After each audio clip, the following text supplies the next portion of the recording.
ఈ పాటికి పెళ్ళైపోయి ఉంటుంది. కానీ అయిపోయింటే అన్నయ్య నాకు ఫోన్ చేసేవాడు కదా.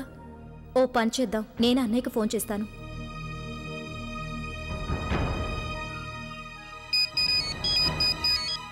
అర్చన, ఎక్కడున్నావు నువ్వు? ఎప్పటి నుంచో నీకోసం వెతుకుతున్నాను. అన్నయ్య, అది ఉన్నట్టుండి నాకు కడుపులో నొప్పి వచ్చింది. అప్పుడు నేను డాక్టర్ దగ్గరికి వెళ్లాల్సి వచ్చింది. డాక్టర్ దగ్గరికా? నీకు బాగానే ఉందా? ఇప్పుడు నేను బాగానే ఉన్నాను, నువ్వేం బెంగ పెట్టుకోకు. సరే గానీ అక్కడేం జరుగుతుందో చెప్పు. నీ పెళ్లి జరిగిందా? లేదు. లేదు అంటే?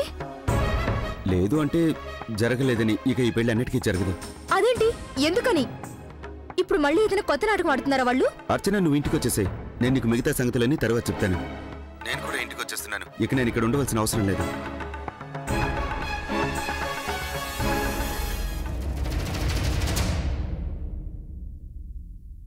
నేను వద్దు, ఏం చెప్పాల్సిన అవసరం లేదు.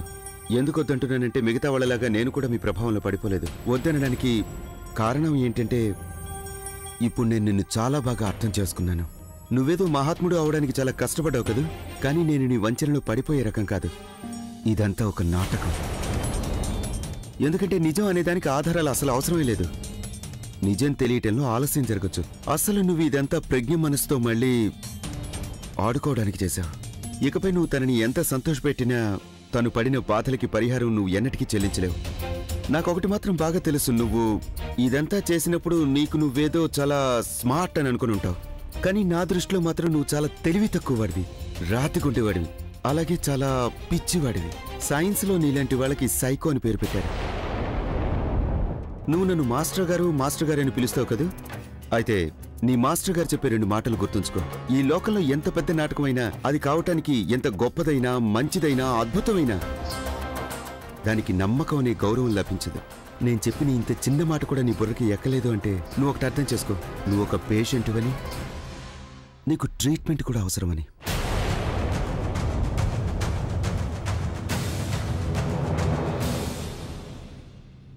అభి,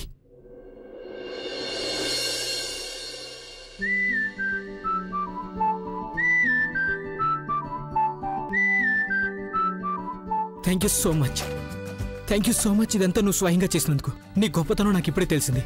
ఈ నాటకం వెనక ఇంత పెద్ద ప్లాన్ దాగుందని నేను అసలు ఊహించలేదు. నాకిప్పుడు చాలా సంతోషంగా ఉంది. నిజం చెప్పాలంటే ఇవాళ నువ్వు నన్ను కొనేసుకున్నావు. ఇకపై నీకు ఎలాంటి సమస్య వచ్చినా నువ్వు ఎలా చెప్తే అలా చేయడానికి నేను సిద్ధంగా ఉన్నాను. ఎందుకంటే నాకు సంతోషంగా ఉంది.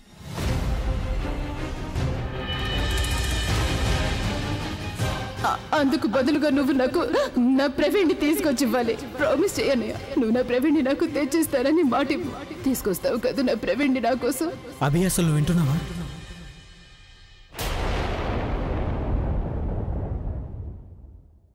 ఆలియా, అసలు ఏమైంది? అదేంటో చెప్పు. అసలు ఇంతకీ నేను అభి ఏమన్నాడు? ఆలియా, నువ్వు అలా మౌనంగా ఉంటే ఎలాంటి ప్రయోజనం ఉండదు. నేను మౌనంగా ఎందుకున్నానంటే అన్నయ్య నాతో అన్న మాటల్ని నేను ఇప్పటికీ నమ్మలేకపోతున్నాను. ఆ మాటల్ని నువ్వు కూడా వినుంటే నువ్వు కూడా ఇలాగే మౌనంగా ఉండేదానివి. అంత మాట ఏమన్నాడు? నీకు వినాలనుందా? అయితే విను. అన్నయ్య ఏమన్నాడంటే ఈ రోజు నుంచి నేను ఆ కళ్ళు జోడిని కష్టపెట్టకూడదట. తనకి వ్యతిరేకంగా ప్లాన్స్ వేయకూడదట. కమోన్ ఆలియా, నీకు అభి గురించి నాకంటే బాగా తెలుసు. తను ఎవరైనా కష్టపడ్డం చూసి తట్టుకోలేడు. అందుకని కోపంలో అలా అనేసుంటాడు. అసలు ఈ తప్పంతా మందే. మనమంతా ఒకసారి చెప్పి చేసి ఉండాల్సిందే. ఎందుకంటే తను నువ్విలా చేస్తావని అస్సలు ఊహించుండడు. అందువల్ల తనేదో కోపంలో, పైగా నా ఉద్దేశంలో తనకి కోపం రావడం సహజమే. కానీ నువ్వే ఓవర్ రియాక్ట్ అవుతున్నావు. నేను ఓవర్ రియాక్ట్ అవుతున్నానా? అన్నయ్య అసలు ఏం చేశాడో నీకు తెలుసా? అన్నయ్య ఆ పని చేసిన తర్వాత ఆ పని చేసింది తనే అన్న నమ్మకం తనకే లేకుండా పోయింది. He slapped me.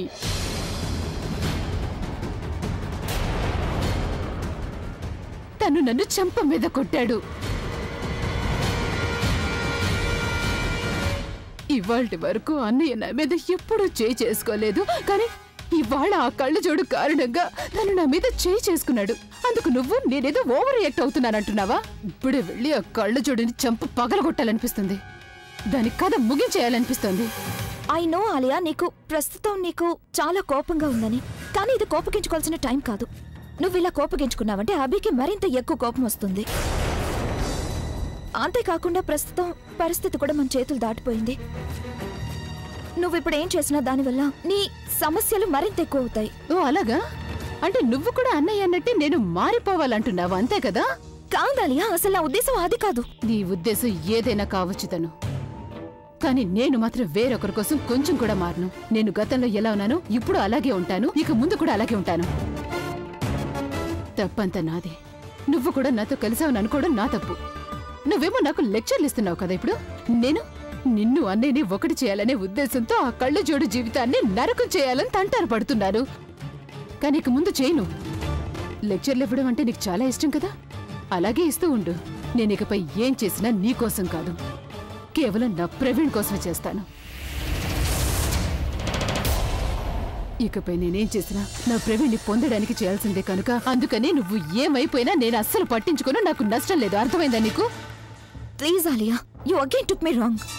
నేను నిన్ను ఆగిపోమని చెప్పనే లేదు. నేనంటున్నది ఒక్కటే, కాస్త వెయిట్ చేయమంటున్నాను. ప్రస్తుతం ఈ మ్యాటర్ చాలా సెన్సిటివ్ గా ఉంది. మనం ఏం చేసినా సరే దానివల్ల మనందరం నష్టపోతాం. ఆలియా, తను అంటున్నది పూర్తిగా నిజం. నువ్వు అర్థం చేసుకోవడానికి ప్రయత్నించు. చివరికి నష్టపోయేది మనమే కదా. అసలు అర్థం చేసుకోవే. నేను మంచి కోరి చెప్పినా అదేదో తప్పుగా అనుకుంటున్నావు. తప్పో ఓపో ఏదైనా కావచ్చు. ఇప్పుడు మాత్రం నేను ఒక నిర్ణయానికి వచ్చేసాను. నాకు నా ప్రవీణ్ కావాలి. అందుకు నేను ఎవరి విషయంలోనైనా ఏం చేయాల్సి వచ్చినా సిద్ధంగానే ఉన్నాను. సో మిస్ తాను, నేను ఇన్నాళ్ళు నీతో చేతులు కలిపాను. ఇప్పుడు నువ్వు నాతో చేతులు కలుపుతావా లేదా అన్నది ఇక నువ్వే డిసైడ్ చేసుకోవాలి. ఆలోచించుకో.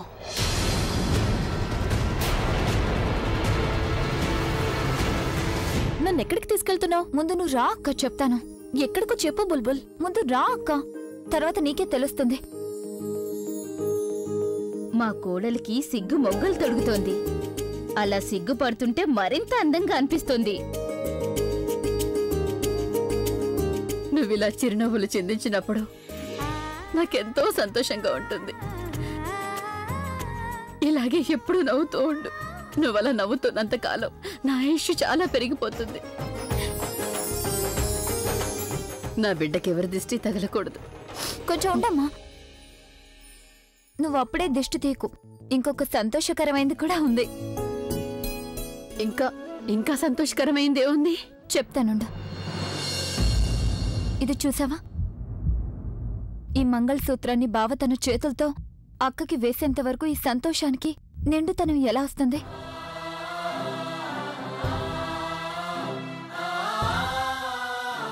బావా, ఇంకేం ఆలోచిస్తున్నారు? వెళ్ళండి, వెళ్ళి మంగళసూత్రం వేయండి. మీ భార్యే కదా. Yeah sure.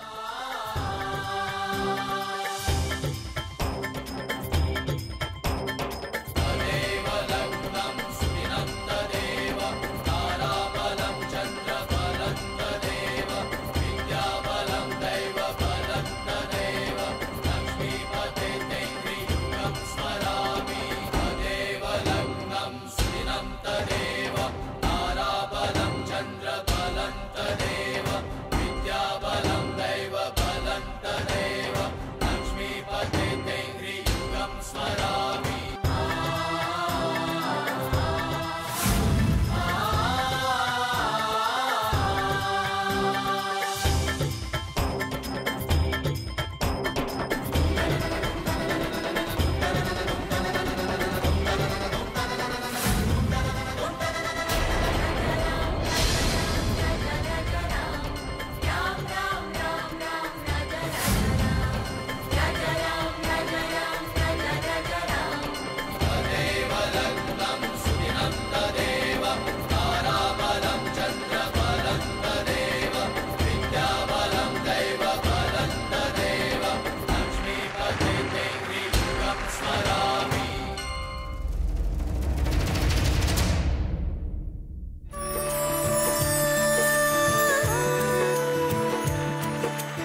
ప్రజ్ఞ.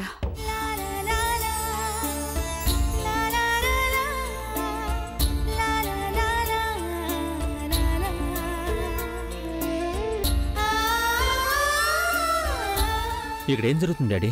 సెలబ్రేషన్ జరుగుతుంది. సెలబ్రేషన్ ఎందుకు? అభి ఇప్పుడే ప్రజ్ఞకి మంగళసూత్రం కట్టాడు. మరి వదినకి వేరే ఒకరితో పెళ్లి? అంతా అభియే క్యాన్సిల్ చేసేశాడు. అంతేకాదు అభి అందరి ముందు ప్రజ్ఞ నిర్దోషని కూడా నిరూపించేశాడు. That's great. అన్నయ్యకి వదినకి మధ్య అన్ని అబద్ధాలు తొలగిపోయినట్లే. ప్రజ్ఞ,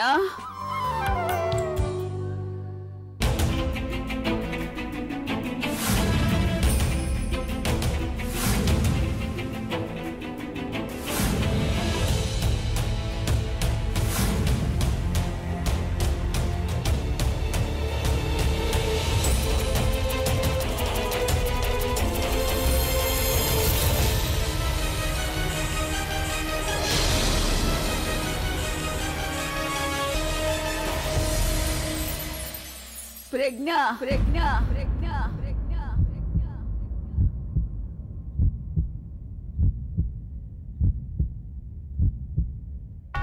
నానమ్మా,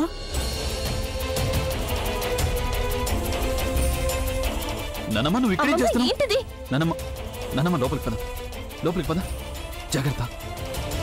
అభి, ముందు నాకు ఈ సంగతి చెప్పు. నానమ్మ ముందు నువ్వు లోపలికి పద, పడుకో రా. ముందు నాకు ఈ సంగతి చెప్పు. అక్కడ కింద అవన్నీ అసలేం జరుగుతుంది? అదేం లేదు నానమ్మ, ముందు నువ్వు రా, ఇలా కూర్చో, రా కూర్చో. ఆగిపోయావేం ప్రవీణ్? బుల్బుల్, నేను లోపలికి రాకూడదు. నేను లోపలికి వెళ్ళకపోతేనే మంచిది. ఏ? లోపల నాయనమ్మ నన్ను చూసి ఎలా రియాక్ట్ అవుతుందని భయంగా ఉంది. ఇన్నాళ్ల తర్వాత మళ్ళీ ఆవిడ స్పృహలోకి వచ్చింది. ఇప్పుడు నేను లోపలికి వెళ్తే మళ్ళీ ఎలాంటి కాంప్లికేషన్స్ వస్తాయేమో. అందువల్ల నువ్వు ఒక్కదానివే వెళ్ళి ఆవిడని చూస్తే మంచిది. నేను బయటే వెయిట్ చేస్తుంటాను.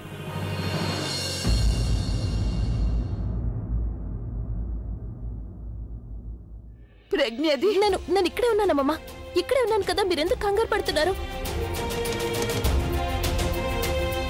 ఇవాళ ఏమైనా కార్తీక దీపమా? లేదమ్మమ్మా. మీరు మరి అయితే నువ్వు పెళ్లి కూతుర్లా ఎందుకు తయారయ్యా?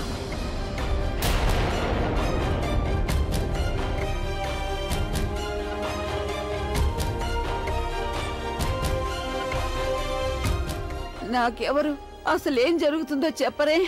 నానమ్మ, నానమ్మ నువ్వు అనవసరంగా టెన్షన్ పడకు నానమ్మ. ప్లీజ్, నువ్వు పూర్తిగా కోలుకున్న తర్వాత నీకు మొత్తం వివరంగా చెప్పు. నేను నువ్వు పడుకో బానే ముందు. ఉన్నాను. ముందు నువ్వు అసలు సంగతి ఏంటో చెప్పు నాకు.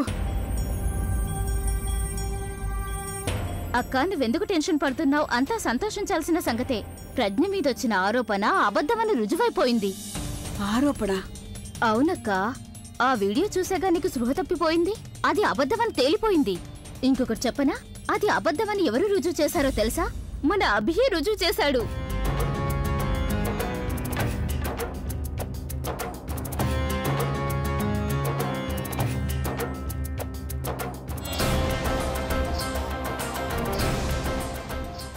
నిజమా? నిజమే అక్క. ఏ వీడియోని చూసి నీకు స్పృహ పోయిందో ఆ తర్వాత అనేక మార్పులు జరిగాయక్క. అసలు నిజం తెలుసుకోవడానికి మన అభి ఎన్నెన్నో తంటాలు పడ్డాడు.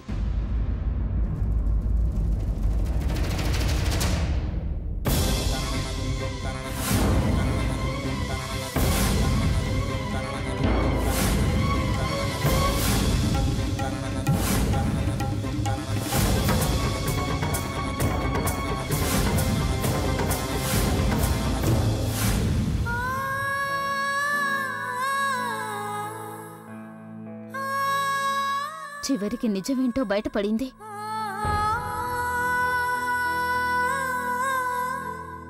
నేనిప్పుడు విన్నది నిజమేనా? నువ్వు నన్ను వదిలి వెళ్ళిపోవాలనుకున్నావా? మీ అమ్మమ్మని వదిలేసి వెళ్ళిపోతావా? లేదమ్మమ్మ, నేనైతే అదే చేస్తున్నాను కదా. ఒక భార్యగా నేనేదైతే చెయ్యాలో. ఇంతకీ నువ్వు అంత నాటకం ఆడాల్సిన అవసరం ఏముంది? దానివల్ల పాపం ఆ పిల్ల మనసు ఎంత బాధపడుతుందో ఆలోచించావా? అసలు నువ్వు పూర్తిగా తెలుసుకోవలసిన విషయం అది. అది తెలుసుకోవడానికి నువ్వు తనకి వేరే పెళ్లి జరిపించాలనుకున్నావా? నీకది సిగ్గుగా అనిపించలేదు? అమ్మమ్మ, ఇందులో ఆయన తప్పేమీ లేదు. ఇదంతా నా కోసమే చేస్తున్నారు. నాకు చెడ్డ పేరు తీసుకురావాలనుకున్న ఆ వ్యక్తిని ఆయన పట్టుకోవాలనుకుంటున్నారు. నిన్ను ఎవరో చెడ్డదానిగా చూపించాలనుకున్నారా? ఎవరు?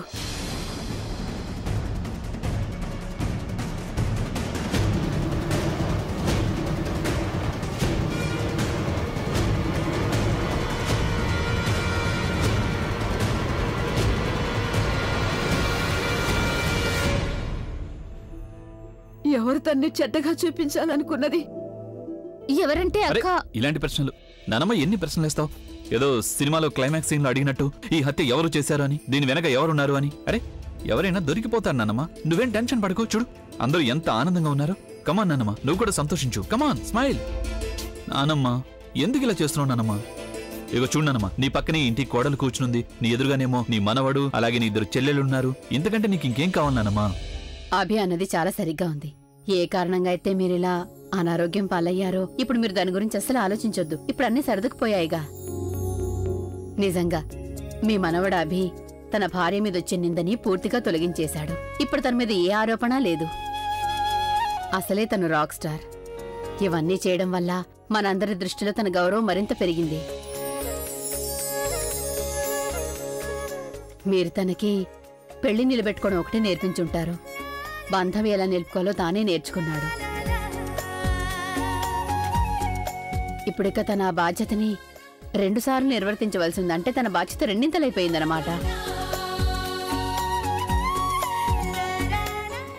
అవును బుల్బుల్, నేను సరిగానే చెప్పాను. ప్రజ్ఞకి 2 సార్లు అభి మంగళసూత్రం కట్టడం జరిగింది. అంటే బాధ్యత రెట్టింపైనట్టే కదా, ప్రేమ కూడా రెట్టింపయింది. ఇలా ప్రేమ 2 దేవుడు ఆ ప్రేమని కలకాలం కొనసాగేలా చూడాలి. మీ ఇద్దరి మధ్య ప్రేమని ఇంకెవరూ చెడగొట్టలేరు.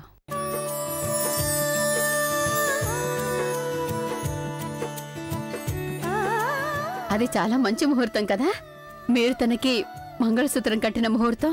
దీన్ని బట్టి చూస్తే మీరిద్దరూ కలిసి రేపు సాయంత్రం మా ఇంటికి రావాల్సి ఉంటుంది, పెళ్లి తర్వాత జరిగే ఆనవాయితీ కోసం.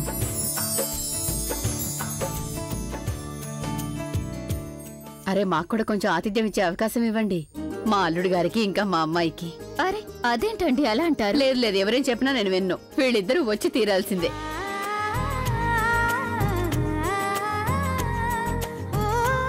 మంచిదండి, మేము వెళ్ళొస్తాం. మీ ఆరోగ్యం జాగ్రత్త. నానమ్మా ప్లీజ్, ఇక నువ్వు పడుకో ప్లీజ్. నువ్వు ఉండు, నా అంతటి నేనే పడుకుంటాను. అయితే పడుకో, మరి పడుకోవేంటి? అరే నువ్వు ఉండు, పడుకో నానమ్మా. అరే చెప్తే వినాలి. అసలు నాన్నమ్మ గదిలో ఆ హడావిడేంటి? నేను వెళ్ళి చూసొస్తాను. కొంచెం ఆకు, కాస్త ఆగితే తెలుస్తుంది. 1 minute. ఆలియా చేసిన పని చాలా తప్పు. అయితే సాధారణంగా చిన్నవాళ్ళు తప్పు చేస్తే మనం పెద్దవాళ్ళకి ఫిర్యాదు చేస్తుంటాం. కానీ ఈ సంగతి ఏ ఒక్కరూ నాన్నమ్మకి చెప్పడం నాకు ఇష్టం లేదు. ఎందుకంటే ప్రజ్ఞ గురించి అలా తెలిసినప్పుడు ఎంత బాధపడిందో ఇప్పుడు అంతే బాధపడుతుంది. మీరు నిశ్చింతగా ఉండండి అల్లుడు గారు. ఈ సంగతి మాలో ఏ ఒక్కరూ ఆవిడికి చెప్పనే చెప్పరు. మీరు ఆవిడని జాగ్రత్తగా చూసుకోండి, ఆవిడకి చక్కగా సేవ చేయండి, ఆవిడని సంతోషంగా ఉంచండి. అప్పుడే ఆవిడ మళ్ళీ ఆరోగ్యంగా తిరుగుతూ ఉంటారు. సరే అల్లుడు గారు, మేము ఇక బయలుదేరతాం. రండి. నాన్నమ్మ అంటే నాన్నమ్మ స్పృహలోకి వచ్చిందా? చూస్తుంటే అలాగే ఉంది.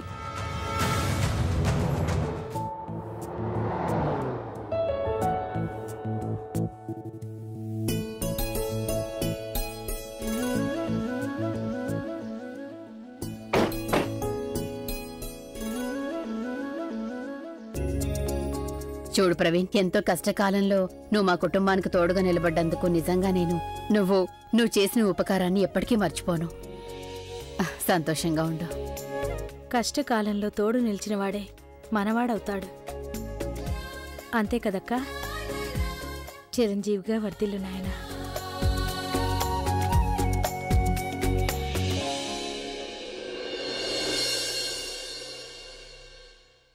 ఇవాళ నీకు చాలా ఆనందంగా ఉండి ఉంటుందిగా బుల్బుల్. మనం ఎలా కోరుకున్నామో మొత్తం అలాగే జరిగింది. అన్ని ప్రాబ్లమ్స్ సాల్వ్ అయిపోయాయి. ప్రజ్ఞ వదిన ఇవాళ చాలా సంతోషంగా ఉంది. యూనో, ఆవిడని అలా చూసి నాకు కూడా చాలా సంతోషంగా ఉంది. ఐఎమ్ షూర్ నువ్వు కూడా చాలా సంతోషంగా ఉండుంటావు. సంతోషించవలసిన విషయం ఏంటో తెలుసా? ఎవరైతే ఆవిడ మీద అన్ని నిందలు మోపాడో ఇవాళ అతనే ఆ నిందలన్నింటినీ పూర్తిగా తొలగించేశాడు. I'm very happy for that. ఫైనల్గా నువ్వు కూడా ప్రశాంతంగా నిద్రపోవచ్చు. ఇక పద లోపలికి వెళ్దాం. ఆగు ప్రవీణ్.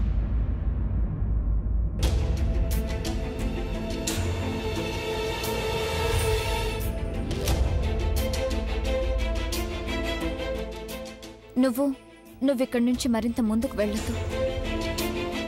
ఎందుకంటే ఇప్పుడు అక్క జీవితంలో బావ జీవితంలో అన్నీ సర్దుకున్నాయి. మన కారణంగా మళ్ళీ ఏదైనా సమస్య రావడం నాకు ఇష్టం లేదు. It's better we don't meet. I hope you understand.